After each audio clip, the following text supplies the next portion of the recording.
About 2 million South Sudanese have fled the country and another 1.9 million are internally displaced. The economy is estimated to have contracted by 11% in the past fiscal year, due to conflict, low oil production, and disruptions to agriculture. The fiscal deficit, inflation, and parallel market premium have all soared. This macroeconomic collapse has crushed the livelihoods of many South Sudanese. Urban poverty jumped from 49% in 2015 to 70% in 2016.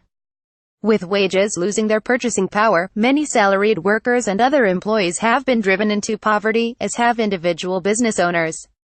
Many working-age South Sudanese have left the labor force, presumably giving up hope of finding a job to sustain their families. And, while waiting for a lasting resolution to the country's political differences, the population has engaged in creative survival and coping strategies, often in the informal sector. The financing situation is dire. Not only is the government financing itself through accumulated arrears to civil servants, many of whom have not been paid for months and are often no longer working, but it has accumulated large contingent liabilities on its balance sheet. Deficits associated with the war and with security spending have been financed by printing money, driving inflation.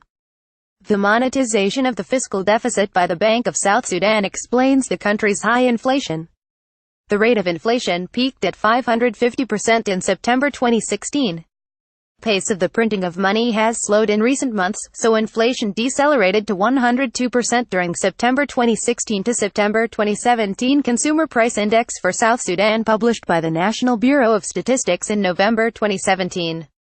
Notwithstanding the recent downward trend, galloping inflation continues to put many households in both urban and rural areas in a stressful situation because they are unable to afford even the minimum food basket. Which stabilization path for South Sudan? A new World Bank Group report, Taming the Tides of High Inflation, discusses policy options to help stabilize South Sudan's economy. The key policy priority for South Sudan is to restore peace, order, and security. These are crucial preconditions for any successful macroeconomic stabilization plan. Any credible reform plan would also require a clear commitment to take on a series of difficult economic measures. Effective post-conflict economic programs have often sequenced stabilization programs with structural and institutional reforms. Yet, the latest economic and security developments in South Sudan indicate that, despite the urgent need for, inter alia, fiscal consolidation and exchange rate adjustment, the government remains absorbed in conflict-related issues. Currency reform, at least with or without reforms, South Sudan is confronted with clear exchange rate choices and trade-offs. Under the current managed float, monetary policy is in search of a nominal anchor. Theoretically, the growth rate of money supply and, at a later stage, the growth rate of inflation targeting are potentially strong nominal anchors. Alternatively, South Sudan could opt for an exchange rate anchor and adopt a fixed or pegged exchange rate regime. It would then be important to ensure that the exchange rate is pegged at a rate that is compatible with macroeconomic fundamentals, which would close the gap between the official and parallel exchange rates.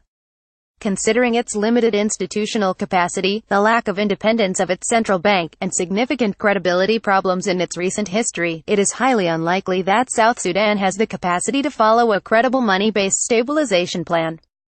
Another option would be to follow an exchange rate-based stabilization plan. Inflation could be tamed through a hard peg of the South Sudanese pound to the dollar. The disadvantage of hard pegs is the loss of autonomous monetary policy. But, at the current state of institutional development in South Sudan, such autonomy might be an illusion. In this case, the key decision is to identify the anchor currency, with dollarization a possible option. The success of such an exchange rate-based stabilization plan would then depend on the strength of the accompanying structural and fiscal reforms. Taming the tides of high inflation in South Sudan, in the first instance, requires peace and security, and then the political will to pursue a strong and credible stabilization plan.